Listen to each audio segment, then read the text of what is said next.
एक लड़की की शादी को 3 साल हुए थे और वो अपने पति के साथ खुश नहीं थी। एक दिन पत्नी के मन में ख्याल आया, क्या होगा अगर मैं अपने पति को छोड़कर चली जाऊंगी? मेरे पति का क्या होगा, फिर वह क्या करेंगे? इसी विचार के चलते पति की परीक्षा लेने के लिए उसने एक चिट्ठी लिखी। लड़की ने चिट्ठी में लिखा, मैं आपके के साथ रहकर मैं बहुत परेशान हो चुकी हूँ। रोज रोज के मार पीट से परेशान हो चुकी हूँ। रोज रोज की लड़ाई झगड़े से अब मैं छुटकारा चाहती हूँ। मुझे अब तुम्हारे इस घर गृहस्थी से कोई लगाव नहीं रहा है।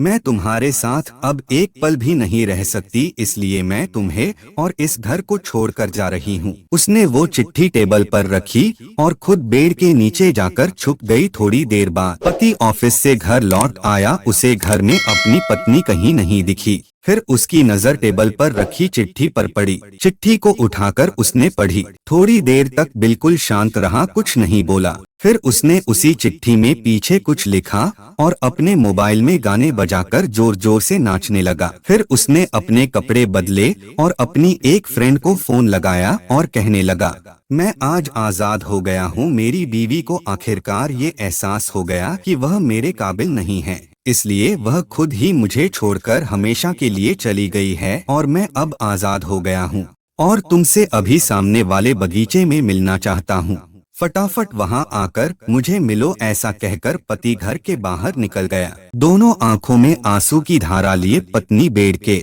नीचे से बाहर निकली। उसके हाथ थर थर कांप रहे थे। कांपते हाथों से उसने टेबल पर रखी वो चिट्ठी उठाई और पढ़ी, जिसमें पति ने लिखा था, अरे पगले, तुम्हें तो ठीक से छुपना भी नहीं। आधे बेड के नीचे से तुम्हारे पैर दिख रहे हैं। तुम जल्दी से गर्मा गर्म चाय बनाओ, मैं सामने के दुकान से बिस्किट लेकर आता हूँ। मेरे जीवन में खुशी तुम्हारे आने से है। आधी खुशी तुझे सताने में है और आधी तुझे मनाने में। आखिर लास्ट में तो हम दोनों ही साथ रहेंगे। बीवी का रो रो कर बुरा हाल हो गया। उसे पता चल गया कि उसका पति उससे कितना ज्यादा प्यार करता है। आप भी सच सच बताना, क्या आपको इस कहानी को सुनकर आपकी आंखों में भी पानी आया या नहीं?